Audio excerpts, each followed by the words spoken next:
Bonjour à tous et bienvenue au 65e congrès des experts comptables. Nous sommes à Strasbourg et je suis en compagnie de Marie-Pierre Holtzmann et Xavier Boucher. Vous êtes tous les deux experts comptables commissaires aux comptes et vous êtes ici pour nous parler des associations et du secteur public. Voilà, merci d'être avec nous en tout cas pour parler de tout ça. Alors on va commencer, Xavier Boucher, par une question. Quels sont les risques associatifs pour les financeurs publics, les associations et les bénéficiaires ? Oui, alors le monde associatif, en fait, est un chemin parsemé d'embûches, que ce soit pour les financeurs, surtout pour l'association elle-même, et donc évidemment, par contre-coup, pour les bénéficiaires des services que rend l'association. Je vais énumérer les 4 principaux risques. Le premier risque, c'est le risque lié à la situation financière. Si l'association a une situation financière qui se dégrade, il est assez souvent conclu que le financeur principal en soit responsable. Par exemple, une commune qui finance à 100% une association sportive, si cette dernière tombe en état de cessation de paiement, c'est la commune qui risque d'être appelée en cessation de paiement. D'où un risque quand même non négligeable.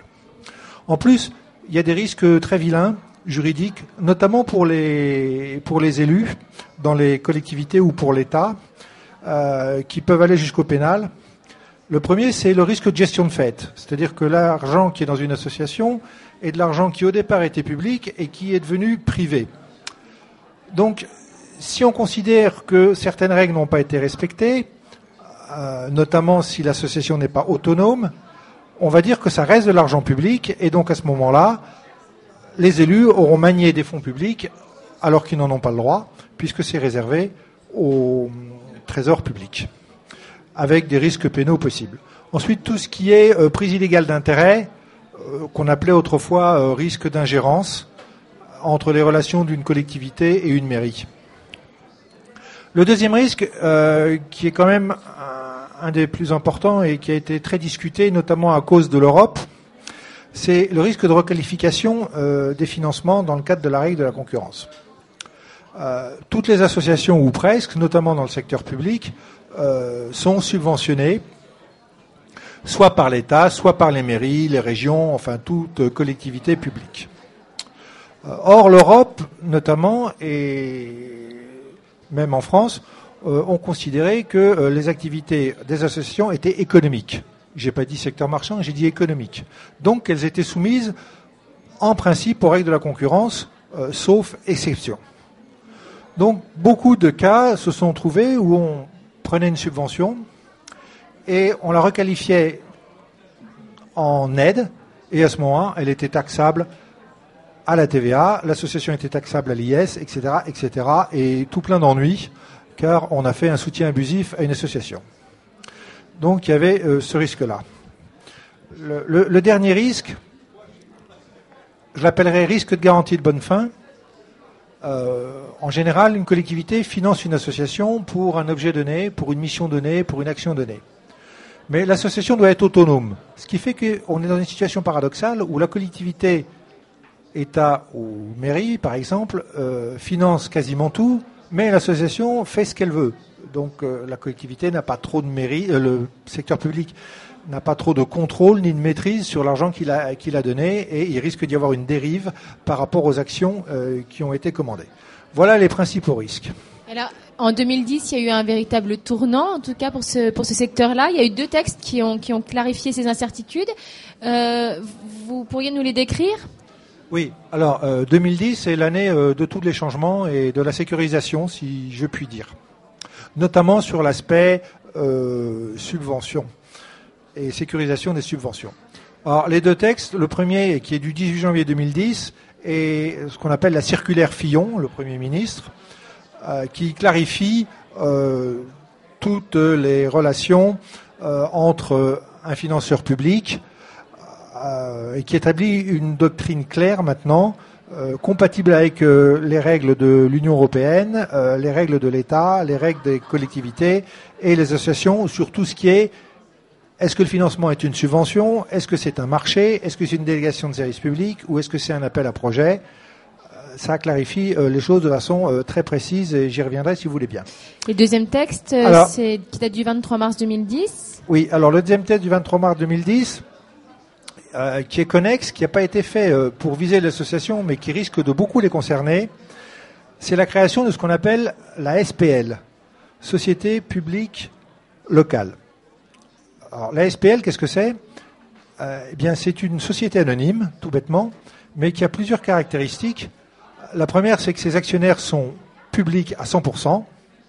Et la deuxième, c'est que ça évite aux actionnaires, qui sont en même temps les clients, de mettre en concurrence, et elle peut confier directement à la SPL une mission sans mise en concurrence sur le marché. Alors qu'avant, c'était la croix et la bannière.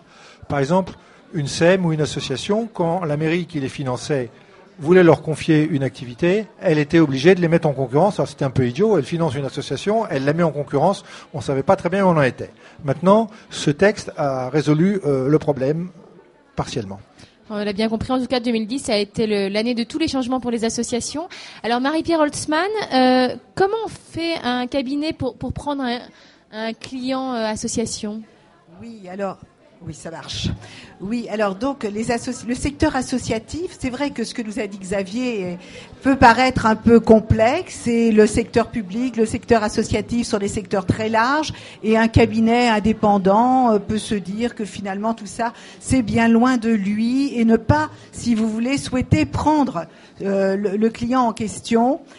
En fait, pour moi, c'est regrettable parce qu'effectivement, notre marché aujourd'hui le marché de l'expertise comptable est porteur, surtout dans le monde associatif. Donc, il faut s'intéresser. Alors, en fait, c'est vrai, c'est complexe, c'est varié, c'est multiple, mais vous avez quelques point à repérer, parce qu'en fin de compte, c'est une comptabilité comme une autre, avec finalement de l'argent qui rentre et de l'argent qui sort. Il faut simplement suivre certains textes. Et ces textes, finalement, sont bien répertoriés. Xavier vous parlait donc de la circulaire qui, heureusement, a mis fin à énormément d'incertitudes, et je vais revenir un petit peu dessus rapidement. Mais en fait, elle existe, et elle, notamment, elle fait le point par rapport au texte, le texte de la circulaire permet, si l'association respecte ce texte, permet de se mettre en ordre à la fois avec les contraintes françaises, mais également avec les contraintes européennes. Donc, il suffit de télécharger le texte de la circulaire sur association.gouv et de le lire, parce qu'il est assez copieux, mais en fin de compte, donc ça lève pas mal de voiles. Donc nous, au niveau de notre cabinet, du cabinet de chacun, il suffit de se poser des questions, simplement d'abord bien voir si l'association est à but lucratif ou non lucratif. Donc là, je pourrais pas exposer tous les critères, si vous voulez, qui sont nombreux, mais c'est certain que le subventionnement de l'association intervient dans l'aspect non lucratif. Donc il s'agit bien de cerner cet aspect non lucratif. Après, il faut se poser des effets de seuil. Par exemple, alors donc au niveau de la tenue de la comptabilité en général, vous pouvez parfaitement utiliser les logiciels traditionnels du cabinet. Il suffit, à mon avis, d'en prendre un. Parce que si vous avez des associations qui ont un certain niveau, il est indispensable de pouvoir avoir une comptabilité analytique pour pouvoir suivre les opérations, notamment les opérations qui sont subventionnées. Mais chaque grand producteur donc de comptabilité, de logiciels de comptabilité, a dans sa production une comptabilité analytique à vous offrir. Hein. Donc là, c'est pas, et en général, elle est même inclue dans le pack de base. Donc après, si vous voulez, il faut simplement se demander quel est le niveau de la subvention et le niveau de l'activité de l'association. Bon, si vous percevez, par exemple, un subventionnement inférieur à 23 000 €, vous n'avez pas grand-chose à faire. Hein. Si dès que la subvention ou l'ensemble des subventions publiques seront supérieures à 23 000, vous devrez donner aux financeurs un compte rendu de l'action qui a été financée. Ça, c'est normal. Bon.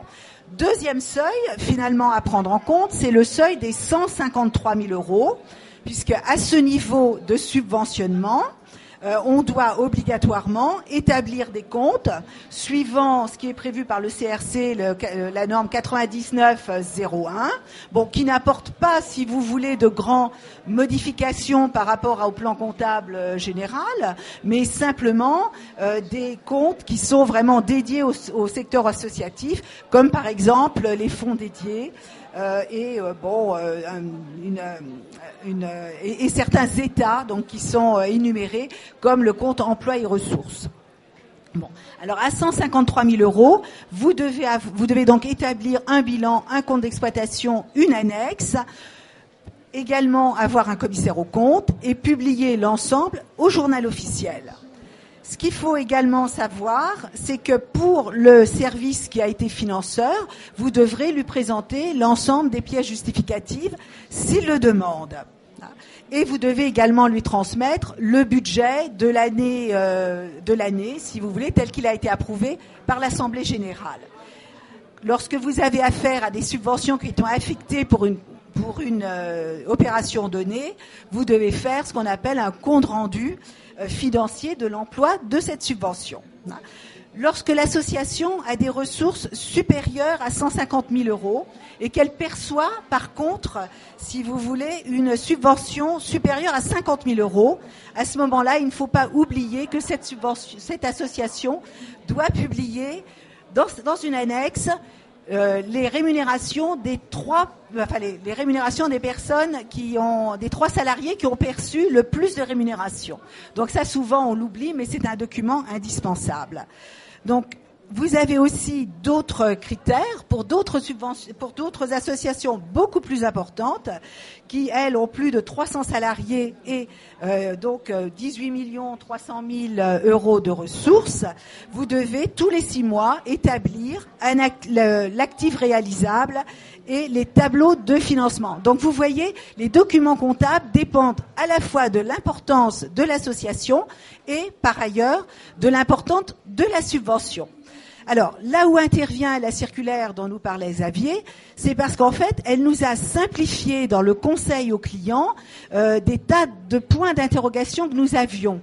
Comme par exemple, qu'est-ce qui rentre? Alors, celle dont j'ai pas parlé, c'est les 200 000 euros de subventions qui correspondent en fait aux minimi dont vous avez certainement entendu parler, qui sont en fait les aides qui sont apportées aux entreprises. Donc, les subventions sont des aides et comme la communauté européenne considère l'aspect économique de l'ensemble et les associations comme faisant partie, si vous voulez, de l'activité économique, donc vous avez jusqu'à 200 000 euros, vous n'avez pas tellement de documents à faire, c'est assez semblable, si vous voulez, à ce que j'ai dit pour les associations qui ont plus de 153 000 de subventions.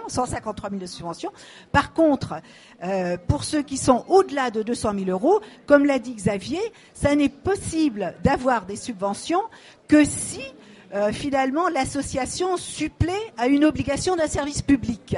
Et donc tout ça, c'est effectivement très réglementé. Alors on va dans cette circulaire explique très bien les documents qui sont à remplir pour le conventionnement. Et elle insiste sur notamment des points un petit peu particuliers qui sont que fait-on, comment compte-t-on par exemple le bénévolat? Est-ce qu'il compte? Parce que quand vous avez une subvention, la subvention, c'est obligatoirement X% de l'activité, de l'opération. Ça peut pas être 100%. Il faut que l'association participe.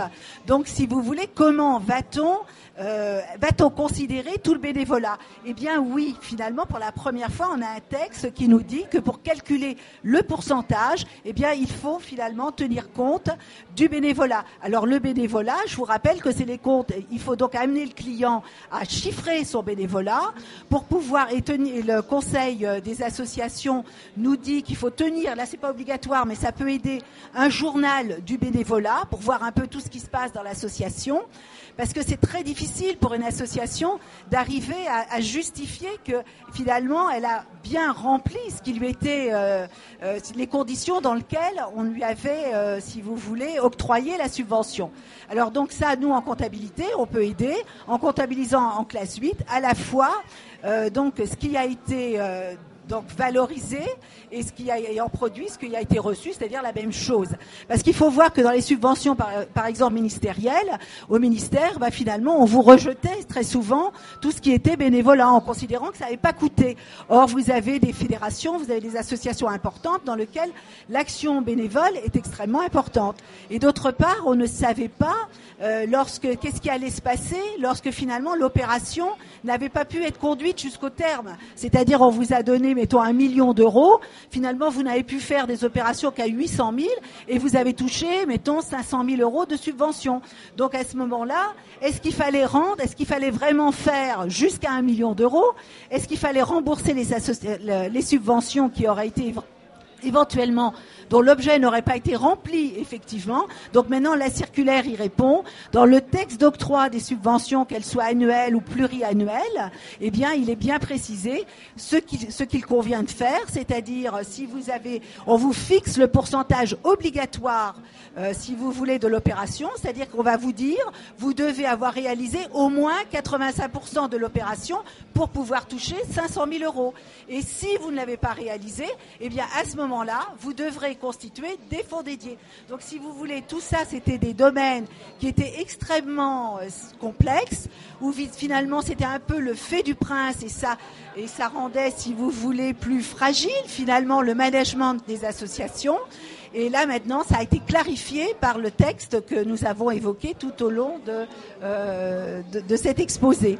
Alors, j'ajouterai simplement que dans les conseils à donner aux clients, c'est que de plus en plus, il faut avoir un réel management en complète transparence. C'est-à-dire qu'il faut que dans les associations, vous ayez bien une assemblée, que vous ayez bien des dirigeants d'associations qui soient nommés démocratiquement lors de l'assemblée, et surtout, donc, établir tous les documents comptables. Mais nous sommes là pour les aider. Ça, on l'a bien compris. Xavier Boucher, vous vouliez ajouter quelque chose ? Je voudrais compléter, oui, en revenant sur cette fameuse circulaire. D'abord, elle est bien structurée. Vous avez une introduction et corps de texte qui fait une page ou deux, et après vous avez 5 annexes. Une annexe qui rappelle les règles qui encadrent les relations financières entre la collectivité publique et les dites associations. Vous avez une deuxième annexe qui est le modèle de convention pluriannuel d'objectifs, CPOM, qui est obligatoire dans quasi tous les cas, bien détaillé. Une troisième annexe, un formulaire dossier de demande de subvention CERFA qui lui est en ligne. Il n'y en a que 5. Une quatrième annexe qui est le manuel d'utilisation de cette fameuse convention pluriannuelle d'objectifs. Et enfin, une dernière annexe qui fixe les critères formant le tronc commun d'agrément. C'est-à-dire que l'association est agréée une première fois pour répondre à un objectif d'intérêt général. Alors cette circulaire, on peut la retrouver sur Internet ? Oui. Association.gouv.fr, ou alors des experts comptables, je ne sais pas où. Donc en fait, elle est très bien structurée et vous avez plein de modèles. Par exemple, vous avez des modèles de convention pluriannuelle d'objectifs. Il y a qu'à remplir et adapter. Alors le point qui est important, qui est un peu le fond du problème, c'est de savoir si le financeur verse bien une subvention, ou bien alors quelque chose qui peut être considéré comme un marché. Alors là, c'est très embêtant, parce que s'il a cru que c'était une subvention et qu'ensuite on vous dit que c'est un marché, que c'est requalifié en marché, il faut tout annuler et remettre en marché. Donc ça, c'est pas rigolo du tout. Ou bien une délégation de service public, même chose, car c'est mise en concurrence, ou un appel à projet, je développerai ça. Alors le point d'orgue, il faut que le projet émane de l'association et ne donne lieu à aucune contrepartie directe pour la collectivité publique. C'est-à-dire que l'idée originale de l'activité ou de l'action, c'est l'association qui l'a eue.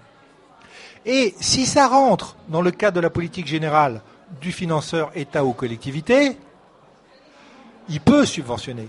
Donc déjà, ça série l'objet. Si c'est une subvention pour aller tous les ans aux Bahamas avec son épouse, c'est pas terrible dans la politique publique d'une collectivité donnée. Cela dit, ça peut aller assez loin. J'ai eu l'exemple d'une collectivité qui finançait une association au Laos pour soutenir les éléphants. Parce qu'au Laos, c'est le pays des millions d'éléphants et donc ils disparaissent parce que les cornacs les font trop travailler. Et en fait, on a dit, mais est-ce que c'est un intérêt public pour la collectivité ? Et il a été répondu oui, parce que la collectivité peut abondé à des choses comme le Worldwide Nature Fund, etc., d'intérêt général, et surtout il y avait des Laotiens qui étaient dans sa commune, donc, etc. Alors, il y a aussi l'appel à projet. L'appel à projet, c'est plus large. C'est-à-dire que la collectivité dit, je vais faire un festival de théâtre. Les associations qui veulent avoir un projet donné précis, une pièce, un concert, etc., font un projet et là, elles sont subventionnées. Donc, vous voyez, il faut que l'initiative émane de l'association. Alors, il faudrait aussi revenir sur la SPL et puis conclure pour moi. Oui, ce que je voulais dire, donc cette circulaire, donc est toute récente, elle est du 18 janvier 2010, mais en fait déjà, je vois, moi j'ai des associations qui sont dans le domaine associatif, qui donc ont des conventions pluriannuelles avec le ministère de la Jeunesse et des Sports. Eh bien, la convention 2010 est déjà sur le modèle. Et en fait, effectivement, il faut rattacher à la ligne budgétaire, enfin à la décision gouvernementale, enfin service public, à laquelle se rattache le projet pour qui est subventionné. Et il faut, comme le disait très bien Xavier, que dans la convention, ça soit énoncé, que ça soit un projet à l'initiative de l'association. Et il y a au moins 2 pages pour bien recadrer le projet associatif. Et après, donc, vous avez les annexes telles qu'elles sont détaillées. Mais c'est très important de rentrer dans le cadre de cette circulaire parce qu'elle vous elle vous balaye à la fois les problèmes de la communauté européenne et les problèmes franco-français. Voilà. Alors, effectivement, pour terminer de faire le tour du sujet, on va parler de la création des SPL du 23 mars 2010. Xavier ? Alors là, je vais aller assez vite. Le SPL, c'est une ESA, mais cette ESA est détenue à 100% par une collectivité. Et cette ESA, SPL, ne peut travailler que pour ses actionnaires collectivités ou États, au minimum 2, et sur leur territoire. Si 2 communes font une SPL, ça sera sur leur territoire à elles. Et, bien. Alors, ce qui va se passer, c'est qu'il y a eu beaucoup d'équipements publics qui ont été gérés par des associations, des piscines, des salles de concert, etc. Alors, c'est très ingrat pour une collectivité qui finance la construction, tout le matériel, toute la gestion d'un équipement public, de le confier à une association qui doit être autonome et donc en faire qu'à sa tête. Maintenant, si on crée une SPL, eh bien, la collectivité, on va dire, reprend la main intégralement. Alors, elle peut toujours avoir des bénévoles, leur prévoir une petite sous-association pour les bénévoles, mais elle reprend la main intégralement et elle est chez elle et l'argent qu'elle verse n'est pas considéré comme un marché, c'est automatiquement une subvention. Donc, moi, je conclurai que, à l'aide de ces 2 textes, tant pour l'État que pour les collectivités, il va y avoir le ménage suivant qui est en train de se faire.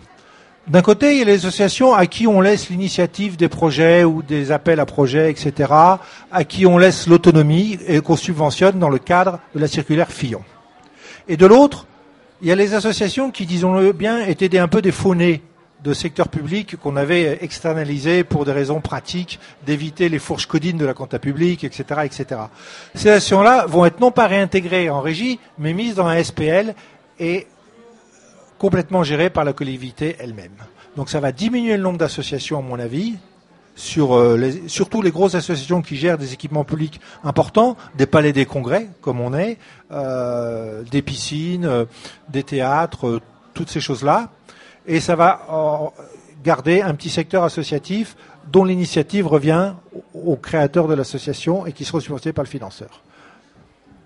Oui, mais en fait, le secteur restera, je pense, suffisamment large pour que nous y trouvions, nous, du travail et des clients. C'est une clientèle qui est quand même très sympathique. Attention, il diminue pas, à mon avis, le secteur, parce que le SPL, c'est une ESA. Qui dit SA, dit commissaire aux comptes, expert comptable, etc. Mais dans un milieu sécurisé, parce qu'on connaît bien les sociétés anonymes, c'est quand même bien bouclé, bien sécurisé, etc. Et tous ces problèmes de risques fiscaux, sociaux, subventions, etc. Ont un peu disparu. Les gens qui seront dans la SPL sont des salariés de droit privé et non pas des fonctionnaires. Merci beaucoup. En tout cas, vous nous avez vraiment éclairé sur le sujet des associations. Merci Marie-Pierre Holtzmann et Xavier Boucher. Et à très bientôt. Au revoir.